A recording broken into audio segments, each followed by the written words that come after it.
Hey everyone, and welcome to another daily video from Shopify Dropshipping Lifestyle. My name is Ricky Hayes, and in today's video we're going into the ups and downs of Facebook campaigns in Q4. Don't make these mistakes. Okay, so that's a pretty long title, I presume. I can put that in YouTube. Anyway, so you can see here just for the last 3 days, there's still plenty of time in the day. You can see in the last pretty much 3 days, it's gotten me about $56,000 in revenue, about $20,000 a day. It's about 18 to 20 I've been getting. I got 23 one day, 18 the other. I'm on 19 now, so just based it out that. But I wanted to give you an idea that scaling is not all fun and games. And these figures might look good, but it doesn't mean that it is good, okay?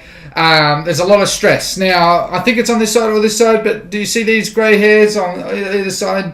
Ignoring the bad haircut, but my point is, this shit is fucking stressful, okay? It is fucking stressful. You can see I've got a really good conversion rate. It has gone up because I've been making changes to the website, been further crushing images, doing everything I can to improve site speed, the functionality. Looks just recently released a pop-up for social proof, stuff like that, help with conversion rate. I've improved the product page, and I've been doing more in personalized by LimeSpot to help align the carousels and try and help boost that. And it has helped, as you can see. And my average order value is currently $62. The item is $40. Okay, so on average, I'm getting about most people are adding about 2 to cart. And that's really good. Really happy with that. You can see that I'm getting some sales from Facebook. The Clarivic, don't use that. That was crap. But anyway, point is, what I wanted to make here is one of the big ones, and you'll see it from one of my most recent videos, is sales not attributing in Facebook. That has fucked me big time, okay? So like as a whole, I'm sitting on average about 2 ROAS, 1.9 to 2 ROAS. It is hard to scale this because cost per click is so high, but somehow it's just I'm still able to scale it because people are adding so much to cart. If I could get the cost per click down, and trust me, I want to get the cost per click down. My average cost per click is $2.20, which is fucking stupidly high, but I'm somehow able to make it profitable, which I guess is my skill. Anyway, if I could get that cost per click down, and I am working on that. I've been spending big, and I'm now at the point where I've got some ads that are no interest ads, for instance, and I've been able to narrow down the age, the gender, the placement, the device, and now even the region. Okay. So because these ad audiences are so big, I'm able to narrow that down and still have millions of people in my audience. And that has definitely helped increase ROAS, that's for sure. But I've killed ads that aren't attributing. And I hate it. You've probably all had it the last few days. And so as a result, my ROAS in Facebook is lower than what it should be. Because the back end is supporting the front end. Facebook's not attributing it due to various reasons. People directly come to my store. All of that can't be tracked. But, and that's the part that makes this really stressful is you're like, all right, well, look. And this is where you have to make a bit of a decision as the business owner, or if you're running for an agency, whatever the fuck, is you have to have a look at your overall ad spend. And if your overall ad spend and how much you are making in revenue and your margins, you're profitable, then it's fine. Okay, don't lose any sleep over it. It's fine. It usually just means that a lot of people are searching for your store. They might be looking on Google. They might be looking on Bing. It's shared and it's just not attributing. There's a lot of reasons. Okay. Now the hard part, obviously, with that is that then you don't know what ad can be doing better, and you can be scaling that ad. You could really scale. Okay. Because once you do get to a point, you can actually really scale ads stupidly high. But it really hurts when you see an ad that's got 1.5 ROAS, and I'm pretty damn sure this has got higher ROAS, and you end up killing it, right? That's shit. That causes stress. Number 2, obviously I pretty much cut on that, killing ads optimization. The fulfillment center, like if you drop shipping or if you have fulfillment center, it really doesn't matter. The orders not being done quickly due to this time of year, they're getting a lot more orders too. And even as priority customer, at times they can take a bit. And then you get all these emails and shit in your customer service team on Slack's like, what the fuck, blah, blah. And you just sort of, and in times of crisis, I help with that stuff too. There's no reason why I shouldn't. Just because I outsource to them doesn't mean that I'm not a part of a team. So, and that's why, again, I use automation. And it's at times like that where you're thankful for automation, right? But then automation works against you, which leads me on to point 4, ManyChat issues. I'm still, pretty new to ManyChat, if I'm honest. I'm loving the tool, and I'm implementing new things, and I'm giving it to all the people in the gold class mentoring group, and it's going to be my course, which I did. I've done 7 videos today, and I think I've only probably done about 5% of all the videos I'll be doing. There's just going to be so many. Anyway, and so ManyChat, speaking in that ManyChat community on Facebook, learning from them, you have to fuck around. And because my center point of live chat and most of my chat is now in Messenger, because Messenger you can do all the automation, whereas email you can't do it as well. Messenger you can, it's fantastic. There's issues with like the first name not showing. I've literally had, I had no shit this morning, someone wanting to unsubscribe so much they hated me. They just literally kept responding, unsubscribe, unsubscribe, unsubscribe, unsubscribe, unsubscribe, all in capitals, and then like at the end, fuck you. And you sort of, oh well, I think I've lost a sale. That cursor is not converting, right? And like you get that. That was from my abandoned cart sequence in Messenger, and it was sort of like because I was actually working and I saw this, the page modification notification, unsubscribe, and it just kept getting more and more and more. It's aggressive. And then you get other people just saying your products are shit, and then I hate you, and I'm going to tell her, and you're going to get that, because look at that. There's actually more orders than 877. There's 911. I don't know why. But anyway, 900 orders, let's say. And, if you think about that as a percentage, that on average is about 5% of people complain. Statistically speaking, about 5 to 10% of people. If you're doing it well, that will be your max range. Complain. Most people are fine. They're just like, I want to return, or I want to exchange, or, it didn't show up, blah, blah, blah.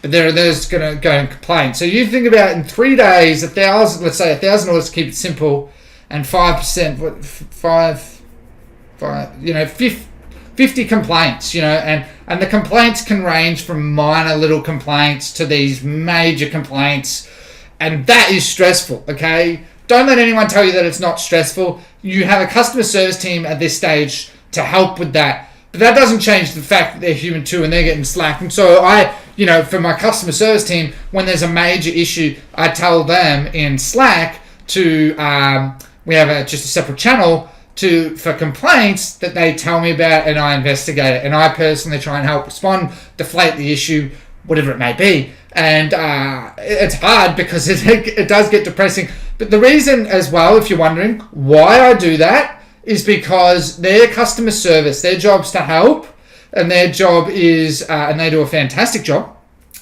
They don't, in my opinion, shouldn't have to take really high level complaints. Most of the complaints are usually like return, exchange, all that stuff, and that they're fine with. But the ones where just someone is going off tap, okay, and we've probably all had that off tap, that's what I handle. And reading some of them, you actually feel quite depressed. It's hard. And, I had to actually yesterday go for a half-hour walk because someone sent me like a paragraph. I think it was 2 paragraphs of just how much they hate the product and blah, blah, and that they hate me and the business and everything. And, you just sort of, And at times you wonder, why people can be so harsh. Now, you don't know what's going on in their life. I'm not judging that person. But it can hurt on the inside. Because at the end of the day, we are trying to provide products, and we do care. We do care. It's hard. And these are the things that you're going to have to get prepared with, regardless of if you're at $50 days, $5 days, $100 days, $1,000 days, $10,000 days, whatever. The only thing that happens as you go up is you get more of them, okay? And you're just going to get complaints, and you have to accept that you're not going to please everyone. It's like the same with my course, how I'm making a course now, and but to make up for the fact that I said that I wouldn't, I really am trying to make it a fantastic course, and I honestly feel it already is, considering the content you get. But I'm going to piss people off, and it's the same with your business, and you have to accept that, okay? Whether you're running an agency for lead gen, whether you're running an agency for sales, or whatever, you're going to get these complaints. You always let them wash over you. One of my mentors, Russell Brunson, always says you're going to have your lovers and you're going to have your haters, okay? Obviously, show your lovers all the love of the world. The haters, just show them love, let them move on, all right? That's it. Email scheduling, like I've with my email marketer, working hard on trying to get a really concrete strategy. The person's AFK. And, sorry, if you don't know what AFK means, away from keyboard, sorry, gamer terminology. But anyway, and it's like, what the fuck? I want to schedule shitloads of campaigns, and he's just going AWOL. And it's sort of, what in the hell? And that's what's going to happen as well. Your team's going to go AWOL. Product research, it's just, you're going to waste money there and screw up. You're going to accidentally make ads that have the different conversion window or different purchase, maybe not from purchase to add to cart. Facebook's going to, and this all, the thing is, and this is why I try and tell everyone to take it slow, okay? Because the reason that I say take it slow is take it slow, work on your store, work on your back end, work on your ads. Once you get to that point, you'll know, and you'll be so thankful. Why? Because once you have an issue, and then let's say there's people that get far higher figures than me. Let's be honest, I'm not amazing. But anyway, issues get amplified times by 100 once you start getting stupid amounts of sales, okay? They just get amplified.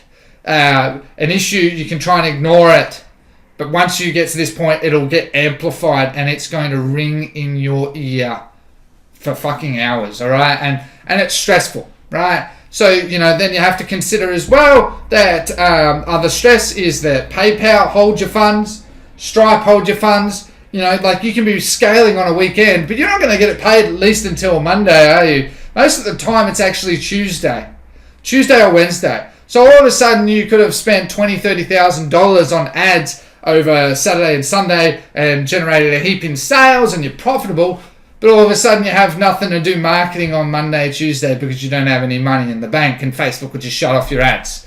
Right? That is what happens. That's the reality. You have to have money to make money, especially once you get to that stage. And that's why it comes down to management. A lot of people end up having to get out business loans and all of that. And that's why, again, take it slow so you don't have to get a business loan. You don't have to pay interest. Try and only use a credit card for buying on AliExpress so you don't have to pay a stupid amount of interest, because this all adds up. Facebook's not cheap, and it's these things that really can derail an entire campaign. Because again, we're in Q4. There's nothing worse than time is on our side in terms of the flexibility in our lives to do what we want, but it's also our enemy because Q4 only comes by once a year, right? So you don't want to be held up by your ads being paused for 2-3 days when there's only 90 days in a quarter, okay? Now, I know that's only a few days, but that's still a lot of money that you can have in your pocket. And that's the type of stress. Fortunately, I've never had that because, I've always planned ahead with my finance, and I've budgeted and scaled slowly. That's why I use the 20% rule. Not just because you're going to maintain a good ROAS, but also because then you're not going to break your bank. Because again, you're going to take home some insane cash at the end of the day, but again, you need that cash to keep that going. So if you make, $1,000 in cash one day, that's good and all. But if in the next day your ads get shut off midday, and then you could lose that $1,000 and you're back to square one, right? That's the thing with scaling, and that's the thing that I'm trying to convey.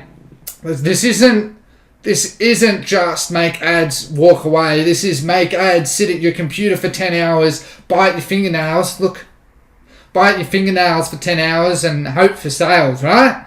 That's the industry we live in. You know, if we did this 3 years ago, we could have pretty much walked away. But now, due to the influx of competition, that's not how this works, right? And that's why you all also need to diversify your income, you know, through your e-commerce store, through multiple products, through multiple channels. Like, that's why I always say Facebook, Instagram, Pinterest, you know, try and build followings there, build organic reach and get clicks to your website. I mean, it's going to take time. You know, use influencers and try and build up your brand across all these. These all take time. Do SEO. These all take time. Build your rankings up there. You know, eventually move into Google Ads, Merchant Center. These all take time. A lot of time, a lot of stress, but it's important that you get it from multiple channels, and that's why what I'm really pushing for, you know, because obviously I'm very passionate about it, and that's what I'm trying to enforce. Is, you know, our ultimate goal is that, you know, imagine if that $56,000 in sales was purely organic. And then, you know, you had your nice profit margin. I don't think many would be complaining, right? You know, if you can aim 30% of that in profit margin without a single marketing dollar spent, I think most people would say that you're pretty well off, okay? You know, so what's that? A third of that, I don't even know, 10, 20, 15, 30, 45. So it's, nearly 20K. So, you know, nearly 20K in 3 days. Imagine that, 40K a week. $160,000 a month. You know, that's insane. You'd be a millionaire. You'd actually be a millionaire, and that's why you know, pushing your channel organically is the way to go. I've seen people that have amazing Instagram pages that's all they do. They don't know a single thing about Facebook marketing. They don't even do remarketing. That's how bad they are. But because they just know Instagram and they built this hundreds of thousands to million people following. It works, and that's at the end of the day, who can argue that? If it's working and they're not spending much money on marketing, if at all, is it wrong? No. Like, you know, realistically, is it not right at the same? No. Like, because they should be doing remarketing. You know, remarketing is where the money's at, but they've got something working for them. So my point is that this is all the stuff you have to be prepared for. Whether you're still at the start of your journey, trying to get sales, whether you're making a store, or whatever, this is the type of stuff you have to be prepared for. Okay, now that's pretty much it from today's video. Just a nice, easy one. I wanted to illustrate again that although these sales are nice, you know, the profit margin on this has been hard because of Facebook. 15-20%, you know, not much, I'll be honest, but I still don't care. But that's pretty much it from today's video. If you did like today's video, hit the like button. Don't forget to subscribe and hit the notification bell for daily updates, okay? Again, I just want to do a quick update in my video, and I'll be updating everyone more as it comes along. As I said earlier in the video, I am working on my course. So far So to give an idea for those who are wondering, what I've decided to do that I think is a smart idea personally is every video or lesson in the module is going to have a corresponding PowerPoint slide, all right? Just an outline of that so you can correlate the two. Brief overview. It's a work in progress, but it means that you can go through that, look at this, and I'll be referencing them both, all right? So far, I've recorded 8 videos and already done an hour's worth of content, and I'm still on module 2. I've only done 3 apps, and there's like 22. So there's 22 lessons in module 2, and I've done 4. Sorry, and you know, all the other modules are going to have at least 4 or 5. So it's going to be like probably a 10 to 20 hour long course. So it's going to take me a month or so to get this all done. I was actually recording the video and videos just before this, and I'm about to go do the vacuuming. I like doing vacuuming, it de-stresses me, and I thought, oh shit, I've got meetings and that tomorrow. I'm just going to record the video today, get this underway so you guys have a video, and I can focus on other things. Okay, that's another thing. Should add priorities. That'll become a big thing in this as well. Your priorities. All right, guys. Well, thanks so much. Again, if you did like it, don't forget to subscribe. All right, I'll be releasing 2 videos a week at the moment, as much as I can, 2 to 3 max. You'll have a lovely day. Thanks for your time, and good.